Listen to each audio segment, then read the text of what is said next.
कल मात्र का श्राद्ध है। तो श्राद्ध पक्ष की नवमी तिथि के समय भारत की भूमि पर जितनी सुहागन स्त्रियां शांत होती हैं, जितनी कुंवारी बेटियां शांत होती हैं, जितनी भी स्त्रियां जिनकी तिथि भी याद नहीं है वो शांत हो जाती हैं। नवमी तिथि उन मातृकाओं का श्राद्ध का दिन रहता है। पूरी साल भर कैलेंडर छानना, साल भर पंचांग छानना, मात्र का श्राद्ध केवल नवमी के दिन ही आता है। और देवी भागवत में लिखा है ये मात्र का श्राद्ध इसी दिन माता जगदम्बा जगत जननी दुर्गा भवानी प्रकट हुई थी पृथ्वी पर। मात्र का श्राद्ध, ये तुम नवरात्रियां पूछते हो, उस दिन माता जी का जन्मदिन नहीं आता। मात्र का श्राद्ध के दिन माता जी का जन्मदिन का बना मां जगत जननी दुर्गा।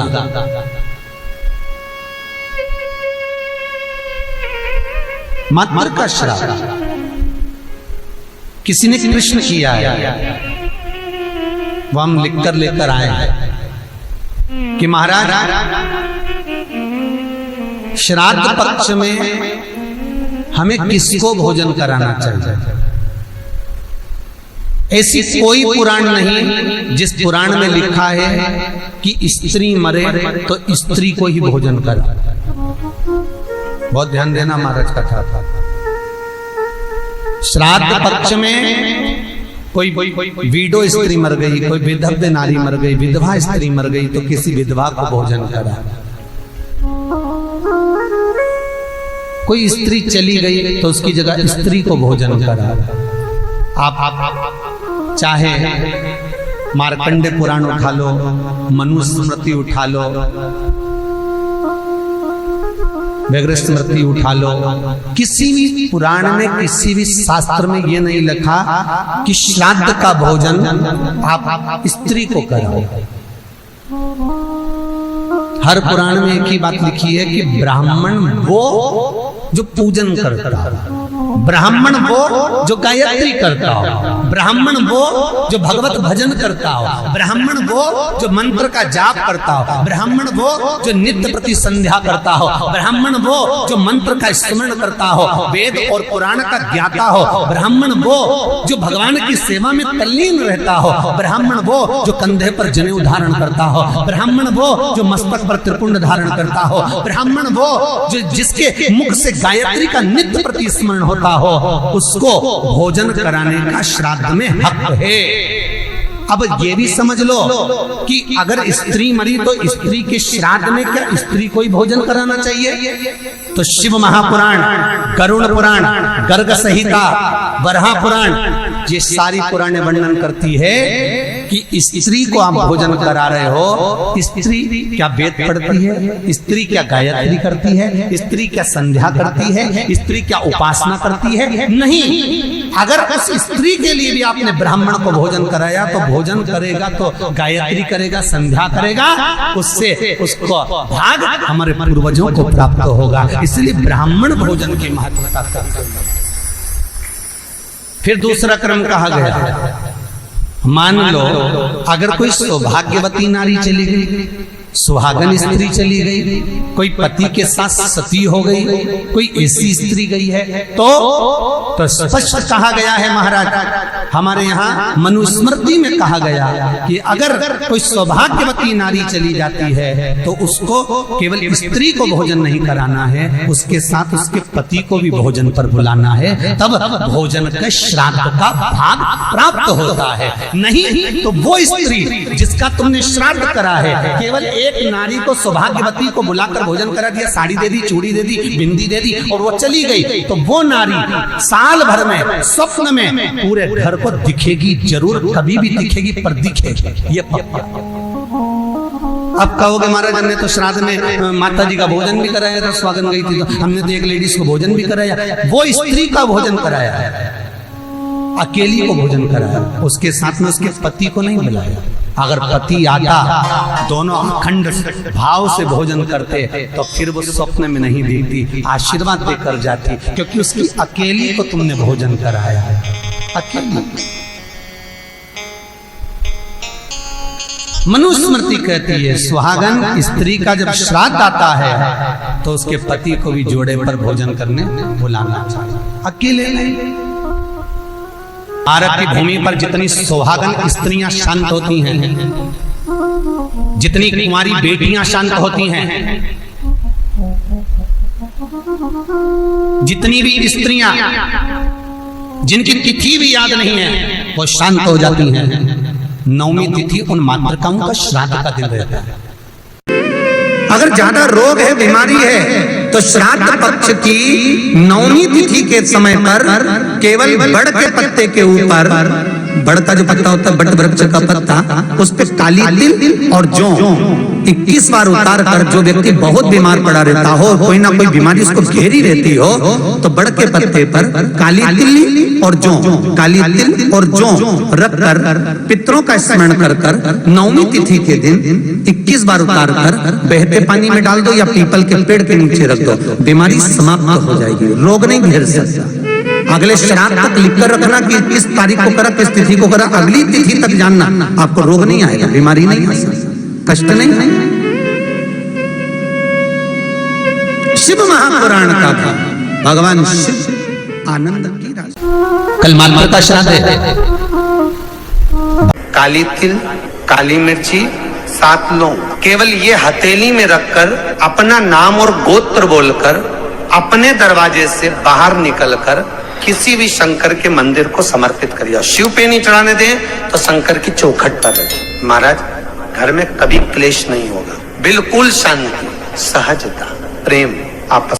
श्राद्ध पक्ष में पीपल के पेड़ के नीचे मात्र काली तिल्ली का पानी ही डाल देने से पितृदोष का निवारण हो जाता है। किसी लड़के की लड़की की विवाह शादी नहीं हो रहा हो, मंगल विवाह नहीं हो रहा हो, पानी के लोटे में थोड़ा सा काला तिल डालकर श्राद्ध पक्ष में पीपल के पेड़ के नीचे चढ़ा दीजिए। महाराज पितरों की शांति होती है, घर में मंगल कार्य होता है, मंगल कार्य हो जाता है। पहला गणेश स्थान, कार्तिकेय स्थान, अशोक सुंदरी का स्थान। अशोक सुंदरी के स्थान पर जल क्यों चढ़ाया जाता है?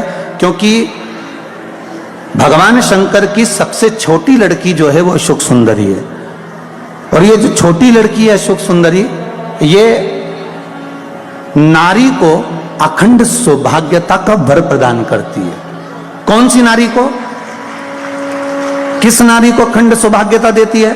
तो महाराज शास्त्र कहता है जिस नारी के भाग्य में लिखा होता है कि इसको वैधव्य होना है, इसके पति को समाप्त होना है, अगर वो नारी अशोक सुंदरी वाली जगह पर जल चढ़ा देती है तो पति पर अगर काल भी मंडरा रहा होता है तो मां अशोक सुंदरी महाकाल से कहकर काल को टाल देती है। वो अशोक सुंदरी का डब्बी में आप सोने की अंगूठी रखते हो, जिस डब्बी में आप सोने की लौंग रखते हो, जिस डब्बी में सोने का कोई सामान रखते हो, उसमें चांदी नहीं रखी जाती। किस किसने सुन रखा है? कभी सुना होगा, आप लोगों के स्मरण में होगा कि सोने की जो डब्बी होती है उसमें चांदी नहीं रखते, मतलब चांदी के साथ सोना नहीं रखा जाता। सोने के साथ चांदी नहीं रखी जाती, चांदी के साथ सोना नहीं रखा जाता। अर्थात जिस डब्बी में सोना रखाता है और जिस डब्बी में उसी में चांदी रख दी जाती है, और स्त्री या पुरुष उस सोने को अपने शरीर पर धारण करता है या उस चांदी को अपने शरीर पर धारण करता है, उसकी आयु क्षीण होती चली जाती है। मेरे शंकर भगवान को 1 लोटा पानी, 1 कलश जल चढ़ाते रहिए। हाँ, बीच बीच में अगर ज्यादा तकलीफ आए तो चंदन, लाल चंदन उसमें डालकर चढ़ाओ। लक्ष्मी की कमी आए, कमलगट्टा डालकर चढ़ाओ। रोग ज्यादा घेर रहा हो तो काली तिल चढ़ाकर चढ़ाओ। और ज्यादा तकलीफ बीच में आ रही हो तो शमी पत्र चढ़ाने के बाद फिर जल चढ़ाओ। कभी शमी पत्र चढ़ाकर आप जल चढ़ा दो, कभी बेलपत्र चढ़ाने के बाद जल चढ़ा दो। बीच बीच में प्रयोग करते रहना चाहिए। तरह से मरे हुए व्यक्ति का मोक्ष नहीं है। पहले नंबर पर पानी में डूबकर मरे हुए व्यक्ति का मोक्ष नहीं है। दूसरे नंबर पर सर्प के डसे से मरे हुए व्यक्ति का मोक्ष नहीं है। और तीसरे नंबर पर स्त्री के हाथ से, नारी के हाथ से अगर कोई मरता है उसका मोक्ष नहीं। बीमारी डॉक्टर का पीछे ही नहीं छूट रहा हो तो शिव महापुराण, विष्णु पुराण और स्कंद पुराण में जो पुरुषोत्तम कथाओं का वर्णन किया गया है, एक आटे का दिया, उसमें 4 बत्ती, आटे के दिए में 4 बत्ती रखें, तिल्ली का तेल डाल लें, थोड़ा सा उसमें सरसों का तेल डालें। महाराज घर के बाहर अर्थात घर के अंदर के बाहर जो चौखट होती, चौखट से थोड़ा सा बाहर, बिल्कुल चौखट पे नहीं बैठना, थोड़ा सा बाहर, 9वीं तिथि के दिन शाम के 6 से 6:30 के बीच में 21 बार जो व्यक्ति बीमार रहता है उसके सिर से नीचे की ओर श्री नरसिंह भगवान का स्मरण कर, 9वीं तिथि के उस तिथि का नाम लेकर, जो व्यक्ति का उतारा कर रहे उसका नाम और गोत्र लेकर 21 बार जो उतार कर उस दिए को घर के ही चौखट पर, आज भी नियम है 9वीं तिथि के दिन अगर भगवान नारायण के चरणों में हल्दी और कुंकू दोनों चीजें चढ़ाई जाए तो नारी कभी विधवा होकर नहीं मरती। आज भी लिखा है अखंडता को पाने के लिए भगवान नारायण के सीधे चरण में हल्दी और उल्टे चरण में हरोली चढ़ाई जाती है, कुंकू दोनों। हंस और कौवे में एक अंतर है, हंस गलती को देखता है तो भी चुप रहकर एकांत में जाकर कह देता है कि तुमने ये गलती कर। हंस कभी चिल्लाकर नहीं कहता, और कौवा एक ऐसा होता है जो कोई गलती करे तो काऊ काऊ काऊ काऊ कर कर कर चिल्ला चिल्ला कर इकट्ठा करेगा, सारे कौवों को इकट्ठा कर लेगा, और वो कौवे भी कुछ नहीं करेंगे, वो भी काऊ काऊ करेंगे। कौवे का काम है कि सबको इकट्ठा करना है, चिल्लाओ काऊ काऊ काऊ करो, इसने ये गलती करी है चिल्लाना चालू करो, और कौवे का काम है वो चिल्लाता रहेगा, इकट्ठा करेगा, सबको एकत्रित करेगा, और वो कौवे भी चिल्लाएंगे, बहुत चिल्लाएंगे। पर निवेदन है कौवा मत बनना, हंस के झुंड में जाकर बैठना, थोड़ा समझना समझाना। क्यों कहा कि मंदिर में भी अपने पांव लंबे कर कर नहीं बैठना, पांव मोड़ कर बैठना। पांव मोड़ने से मतलब है कि मंदिर में जब भी जाना, भगवान के पास जब भी जाना, कथा में जब भी जाना, तो अपने दिल को संसार से मोड़कर परमात्मा के पास लेकर बैठना, तो परमात्मा मिल सकता। भगवान शंकर के मंदिर में अपन पाँव को मोड़ के बैठते हैं, हाथ जोड़ कर बैठते हैं, क्योंकि अपने दिल को मोड़ना है परमात्मा की ओर, भगवान की। गांधारी से कहा पट्टी खोलो आंखों की, गांधारी ने आंखों की पट्टी खोली तो सामने एक बेर का पेड़ दिखा, एक बेर का पौधा, एक बोर का जो बेर हम खाते हैं उसका पौधा नजर आ गया, और पौधा दिखते से ही तुरंत गांधारी ने बेर तोड़ना चाहे, पर बेर तो ऊंचे लगे थे। गांधारी ने एक शव को उठाया, दूसरे शव को उठाया, तीसरे शव को उठाया, शवों का ढेर लगाया, गांधारी उस पर चढ़ गई और बेर तोड़कर खाने लगी।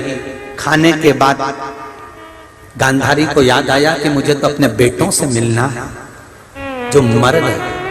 कृष्ण से कहा कान्हा मेरे बेटे कहाँ हैं? कृष्ण कहते हैं गांधारी काकी, जो आपके पांव के नीचे मसले जा रहे हैं ये आपके बेटे ही हैं। गांधारी कहती है मेरे बेटों की ये दशा कैसे हो गई? मैंने कोई पाप नहीं करा, मैंने कभी कोई गलत कर्म नहीं करा, फिर ये दशा हुई कैसे है? भगवान कृष्ण ने कहा गांधारी काकी, पूर्व समय में तुमने 100 केचुओं को मलवाया था, वो 100 केचुए आज आपके सामने मले हुए पड़े हैं, जैसा दूसरे के साथ करोगे वैसा भोगने के लिए तैयार है। नगरी में आप प्रवेश करेंगे और काशी की पवित्र धरा पर मां गंगा की गोद में जब आप जाएंगे, आप दर्शन करेंगे मणिकर्णिका घाट। वो मणिकर्णिका घाट जहाँ पर मेरी माता पार्वती जी भगवान शंकर के साथ विराजमान होकर अपने कान का कुंडल ढूंढती हैं, मणि ढूंढती। कभी विचार किया आपने कि पार्वती जी के कानों में जो कुंडल था उसमें ऐसी कौन सी मणि थी जो माता पार्वती जी को खोजने में बहुत समय लग गया? शंकर भगवान बाजू में बैठे हैं, पास में बैठे हैं, पर माँ उस मणि को खोजने में लगी हैं। क्या आपको मालूम है कि एक लौकिक लीला, संसार की लीला माता पार्वती क्यों कर रही हैं, क्यों मणि ढूंढ रही हैं? हम और आप शिव महापुराण की कथा श्रवण करते हैं, पुराण पढ़ते हैं। कभी आपने स्मरण किया कि मणिकर्णिका के घाट पर ऐसा कौन सा कुंडल था, ऐसी कौन सी मणि थी जो माता को ढूंढने में कई समय लग गए, कई वर्ष लग गए, और माँ उसको ढूंढती रह गई? केवल एक मणि जो माता पार्वती जी ढूंढ रही थी। माता पार्वती जी क्यों ढूंढ रही थी? क्योंकि वो मणि साधारण नहीं थी, वो मणि थी संसार की शांति की, स्नेह की, प्रेम की। जब वो मणि खो जाती है, देवाधिदेव महादेव पूछते हैं पार्वती आखिर इस मणि में ऐसा क्या था, इस कुंडल में ऐसा क्या था जिसको खोजने में तो सालों लगा देती है? इतनी प्रियता क्या थी? माता पार्वती जी कहती हैं, जिस मणि को मैं ढूंढ रही हूँ वो संसार में एक पति पत्नी के विश्वास की है। मणि को ढूंढ रही हूँ संसार में भाई भाई के विश्वास की है। मणि को ढूंढ रही हूँ एक बहन के विश्वास की है, माता पिता और परिवार के विश्वास की है। वो मणि इस जगह पर खो गई है, उस मणि को ढूंढना जरूरी है स्वामी। अगर वो मणि नहीं मिलेगी तो संसार में विश्वास कहाँ रहेगा? शंकर कहते हैं, पार्वती तुम्हारे एक कान की मणि गिरी है वो विश्वास की है, तो दूसरे कान की मणि कौन सी भाव की है? पार्वती जी कहती हैं वो शांति की मणि है। तो पार्वती तुम्हारे कान के कुंडल में एक मणि तो लगी हुई है। भगवान शंकर से पार्वती जी कहती हैं, विश्वास की मणि कहीं खो गई है और शांति की मणि मेरे कान में है। जो हमारे नजदीक में आ जाता है ना स्वामी, उसको शांति मिलना प्रारंभ हो जाती है, और जो दूर चले जाता है उससे धीरे धीरे धीरे धीरे विश्वास टूटता चले जाता है। हर हर महादेव, श्री शिवाय, नमस्ते। व्यस्त हो तो समझ लो कि सबसे ज्यादा मस्त हो। आप व्यस्त हो तो समझ लो कि सबसे ज्यादा, जम के बोलो जरा, मस्त हो। और आप किसी की खुशियों को देखकर त्रस्त हो तो समझ लो काय के मस्त हो। किसी की खुशी देखकर, कोई अच्छे पद पर बैठ गया, कोई अच्छी कुर्सी पर बैठ गया, कोई अच्छे पद पर पहुंच गया, कोई अवधि पर पहुंच गया, कोई बहुत अच्छा काम कर लिया, किसी ने बहुत अच्छा कार्य कर लिया, और उसको देखकर आप अंदर ही अंदर से त्रस्त हैं, तो फिर काय के मस्त है, काय के। इसलिए शिव महापुराण की कथा कहती है कि भगवान से प्रार्थना करा करो कि मुझे व्यस्त रखना। अगर मैं व्यस्त नहीं रहूंगा तो लोगों की अवगुण देखूंगा, लोगों के गलत गलत भाव देखूंगा, अच्छाई नहीं देख पाऊंगा। इसलिए मुझे व्यस्त करते हुए श्री शिवाय नमस्तुभ्यं को 5 बार हम लोग पुकारते। 5 बार क्यों? शिव महापुराण के बीच में जब स्तुति करी जाती है, आंख बंद कर बैठा जाता है, भोला सब दुख काटो मेरा, तब बोला जाता है। तो 5 बार श्री शिवाय नमस्तुभ्यं की गर्जना क्यों करी जाती है? क्योंकि इतने जो भक्त आते हैं, इनके जितने दुख हैं, तकलीफ हैं, कष्ट हैं, परेशानियां हैं, चाहे हमारी हो चाहे तुम्हारी हो, जब हम उच्चारण 5 बार करते हैं तो ये शब्द हमारे शिव पंचायत में पहुंच जाते हैं। कहाँ पहुंचते हैं? शिव पंचायत। शिव पंचायत में कितने देवता हैं? 5। शिव पंचायत में 5 देव, 5 देव। और शिव पंचायत के अंदर जो 5 देवता हैं, भगवान शिव, दुर्गा भवानी, श्री गणेश जी महाराज, भगवान सूर्य नारायण और भगवान विष्णु, भगवान नारायण, भगवान नारायण। ये शिव पंचायत के 5 देव हैं।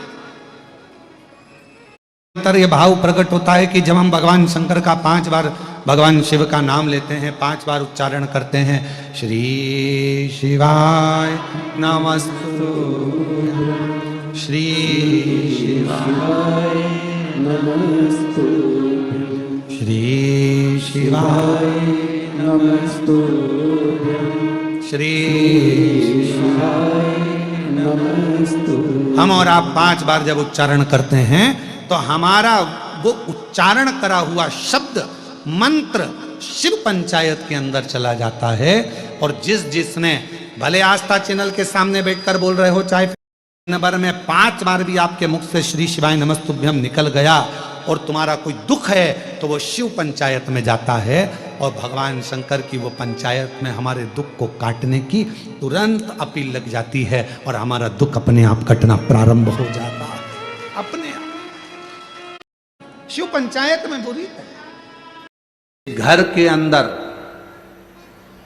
धूप छोड़ने के बाद पितृपक्ष में 16 दिन जिस घर में धूप छोड़ने के बाद हाथ की अंजलि में जल लेकर नहीं छोड़ा जाता था, केवल धूप छोड़ दी और अंजलि में से पानी नहीं छोड़ा गया।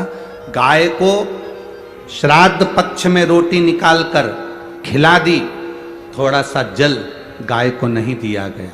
कौवे को रोटी दी गई, कागा को भोजन दिया गया, जल नहीं छोड़ा गया। ब्राह्मण को भोजन कराकर उसको जल नहीं दिया गया। तो इस महाशनि का काम क्या था? श्राद्ध पक्ष में पितरों को जो भाग मिलता था, देवताओं को जो भाग मिलता था, पितृ पक्ष में पितरों को जो भाग मिलता था, जिसमें जल नहीं छोड़ा जाता था, उस भाग के, उस घर की 71 पीढ़ी का पितरों का हिस्सा ये महाशनि अपने खाते में ले लेता था और उसको अपने पक्ष में रख लेता था। तो पितृ उससे तरसते थे, उस भोजन के लिए तरसते थे। अब जरा विचार करिएगा, वैसे तो आप लोग सब समझदार हैं, वैसे तो आप लोग सब अगर धूप छोड़ते होंगे तो जल जरूर छोड़ते होंगे। बोलो सही है, देते हो ना जल? अगर अग्नि में तुमने थोड़ा सा भाग दिया है तो वहां पानी का छोड़ना जरूरी होता है, जल का छोड़ना जरूरी होता है। जल नहीं छोड़ा तो वो भाग महाशनि के खाते में चले जाता है, जल नहीं छोड़ा तो वो भाग महाशनि के पास पहुंच जाता है, महाशनि के खाते में। अब महाशनि उस भाग को एकाग्रित करता गया। जब उसने बहुत सारा भाग एकाग्रित कर लिया तब उसने देवताओं पर आक्रमण कर दिया। जब महाशनि के पास में जब बहुत सारा भाग आ गया तो उसने आक्रमण कर दिया। आक्रमण करा, जैसे आक्रमण किया तो देवलोक पर अपना कब्जा जमाने लगा, इंद्रलोक पर अपना कब्जा जमाने लगा। महाशनि ने आक्रमण करते सब जगह पर अपना कब्जा जमा लिया। महाशनि का काम क्या है? महाशनि का कर्म क्या है? अगर वो धूप छोड़ने के बाद पानी नहीं डलता है, जल नहीं दिया जाता है, पितरों को जल नहीं प्रदान किया जाता है, तो वो भाग जो महाशनि लेता है उसका स्थान हमारे घरों में भी बनता चले जाता है। उससे होता क्या है? तो कहा गुरुजी, देव पितर शिव महापुराण की कथा कहती है, घर में मान लो 1 रुपया कमाकर लाया जा रहा है, घर के अंदर यदि 1 रुपया आ रहा है तो सवाया खर्च हो रहा है, घर में धन दिख नहीं रहा। एक जरा सा बर्तन रखा है, उसके पीछे घर में विवाद हो रहा है, तो समझ लो ये महाशनि का भाव प्रबल हुआ।